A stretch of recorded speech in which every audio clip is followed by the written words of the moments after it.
Okay, now we've seen how group by can group data in categories specified by the columns that you list out in the group by clause. We've seen that aggregate functions apply to those groups, so those groups form categories which then the aggregate functions can work on. So if you have an aggregate function that has no group, the entire data set is the group and you have one row in the result set. If you use a group with an aggregate function, then you get the aggregate defined by the group. More than one column, more than one row, that is. Now the having is written here. It's a group constraint.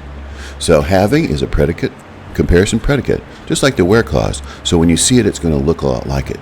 But keep in mind that it works on a different data set. The where clause works on the raw data table, and it indeed conditions the data that then the group by works on when it forms the group. So having doesn't see the raw table data, it sees the group data and the aggregate function data. So as where cannot work on the aggregate results because it's a contributor to the aggregate results.